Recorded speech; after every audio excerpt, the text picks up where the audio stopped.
Hello, Eastside Youth. If you guys were there Sunday night, you know that I had a small camera set up and tried to record the lesson time. And because I am bad with technology, um, most of it got recorded, but not all of it. And so I'm playing with some settings there and looking some stuff up. But that said, I'm not going to use that this week. Instead, I'm going to send this out for those of you who were not there to be able to, um, for a time, get a feel for what it is that we talked about Sunday night during youth group. And so we were in part 6 of our at a glance in the book of Numbers, and we talked about the faithful and boundless God. Um, and this is coming right off of the situation with the bronze serpent last week, where the people had to look up at the serpent as an act of faith rather than trying to figure out their own being healed from poison situation. They had to, in faith, look at that serpent to be healed. And so they came from there. They won some military battles after that, and then they settled and they stopped in the plain of Moab. And I told you guys to remember that because this week, the stuff that takes place right next to that plain of Moab. So when we start this week, and I'm not going to read all of these passages like we did. We read quite a few on Sunday night. I'm just going to give you guys kind of a breakdown of what's going on. So in Numbers chapter 22, this king of Moab. Actually, I think he might be the king of Midian. Let me make sure I get that correct. Nope, he's king of Moab. So this king of Moab, he sees that the Israelites have settled near his land, and he starts to get worried. And he's like, "Shoot, you know what?" And then he knows about this prophet named Balaam. And he tells his princes, "Go out, call Balaam, have him come back here. I want him to come back, and I want him to curse those people." Speaking of the Israelites, I want him to come back, and I want him to curse them, so that way they will not win this victory over me as they have won a victory over a couple of these other kings. So these guys go out to Balaam and they tell him, and he's like, "You can hang out and I'll go talk with God." And he comes back and he says, "Yeah, I'm not going to go back with you, and I can only deliver the message that God has given me to deliver." Um, and so the people go back, they tell the king, and so the king sends like better guys out, sends the better dudes out to go talk to him. And he kind of sweet talk Balaam, and it kind of seems like Balaam is okay to go back. And so, but again, he says like I'm only going to share what God has told me to share. And so then on his way back, Balaam is heading to meet Balak, king of Moab, and on the way he's on his donkey, and this donkey is going nuts. He's kicking and like moving out of the way, and at one point this donkey actually crushes Balaam's leg, seemingly acting erratic. And so Balaam starts like beating his donkey, and this is where like the story does something weird. It says that God opens the mouth of Balaam's donkey, and Balaam's donkey pretty much tells Balaam to cool it. He's like, "Hey, I've been your donkey for years. Have I ever done this, dude? So obviously there must be a reason for me doing this." And then Balaam's like, "Okay, but you smushed my leg. So what's up?" And the donkey's like, "No, the angel of the Lord is right up there, and he wants to take you out, Balaam. He wants to destroy you." And we get this sense that maybe Balaam was dealing with like, am I going to turn back and maybe not deliver the message that God has given me? Um, and so Balaam comes to Balak, king of Moab, and Balaam receives these three oracles. And the first one, he goes out and he's like, "No, dude, Israel is not going to be cursed. I cannot curse Israel. Um, Sorry, I have to deliver the message that God has given me, especially now that I know that God sent like an angel to like wake up, get the attention of Balaam."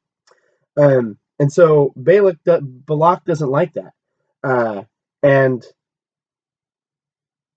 he is mad at Balaam. He's like, I brought you out here to curse Israel. Why are you blessing them? And Balaam tells him, he goes, I have to deliver the message that the Lord is giving me.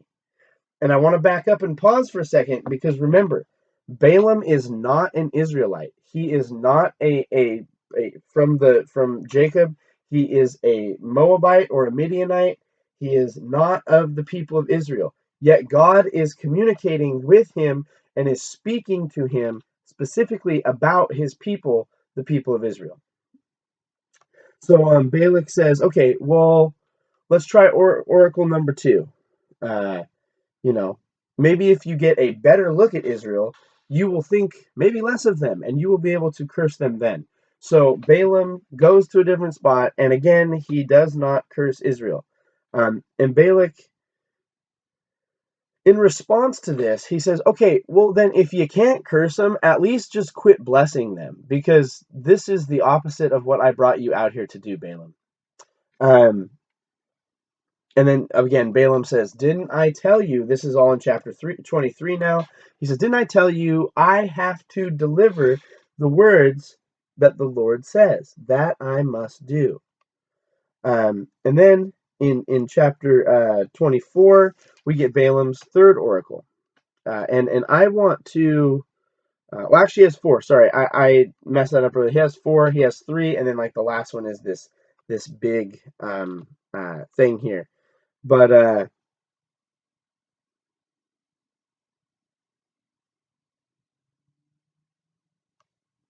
in this, Balaam, again, he doesn't listen to what Balak says. He blesses Israel still. And Balak's, it says this time Balak's anger is kindled. He's mad at Balaam. He's like, why are you here? You're supposed to curse them, and you're not cursing them. And Balaam keeps telling him, I have to deliver the message that the Lord has given to me. And then we get to this last final oracle. And before we get to this, I want to note that in here, Balaam has called the God of Israel his God. When he speaks of the God of Israel, he does not say, listen, Balak, the God of Israel, the God of all of those people down there, I have just begun to start to hear from him. And now I have to begin to present the message that the God of those people over there has given me. That is not how he speaks of God. He speaks of God as if it is his own God, as if God is his own God. He says, the Lord my God has given me these things, and I must deliver them as such.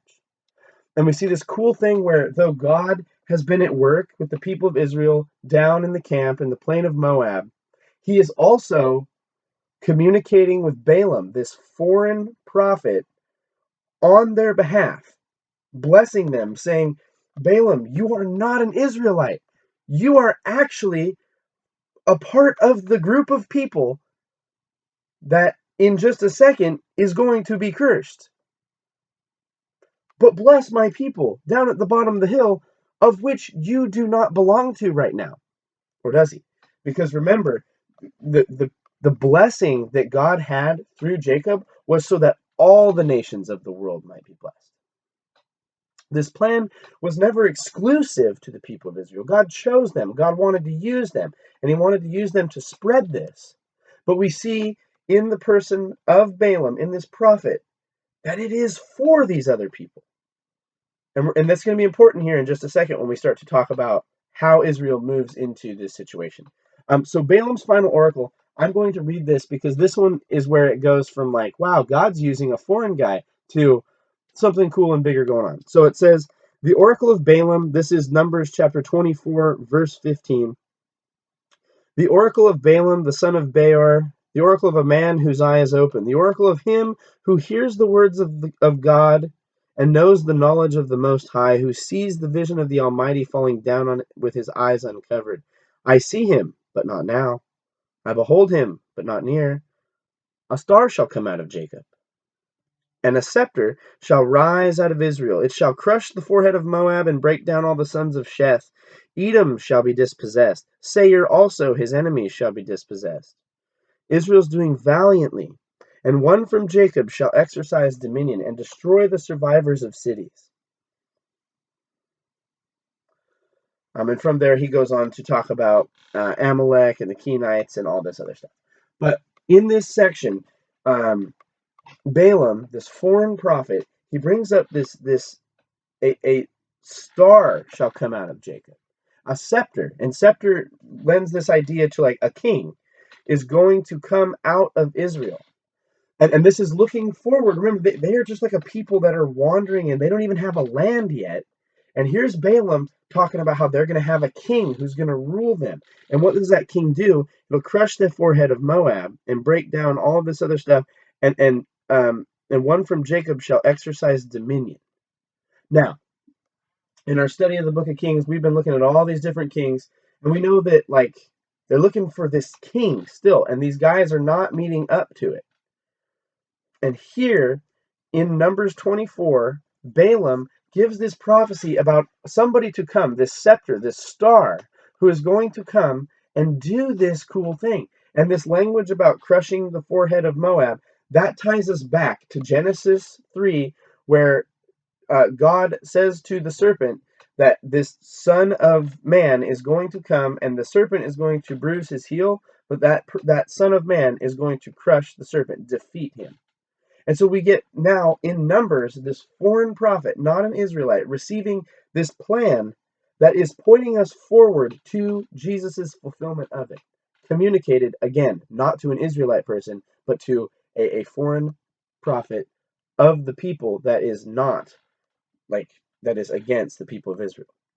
And what's wild is in one of these prophecies, he talks about how those who curse Israel will be cursed. In other words, Balaam tells Balak, you want to curse Israel, and because of that, you get the curse. And remember, that is Balaam's nationality, but his God is the same God as the people of Israel. So then, that was not the end of our section, because we have seen the boundlessness of God. How God has been working apart from Israel with Balaam, this foreigner, this foreign prophet, to communicate a blessing to his people. But to look at the faithfulness of God, we have to look at what is Israel doing while God is doing that. So we find out that in chapter 25 that Israel has settled in this plain of Moab, and they go, and I'm just going to read while Israel lived in Shittim, the people began to whore with the daughters of Moab. They invited the people to the sacrifices of their gods, and the people ate and bowed down to their gods. So Israel yoked themselves to the Baal of Peor, and the anger of the Lord was kindled against Israel. So while God is up communicating with Balaam, saying, no, bless my people, they are my people, bless them, don't curse them, Israel is at the bottom of the hill, bowing down to other gods that they have no clue who they are. No. And God knows it. But God is faithful to his people, even in the midst of them spitting in his face and doing the exact opposite thing that they were supposed to be doing. From here, there's a plague that comes on the people, and a trainload of people of Israel die.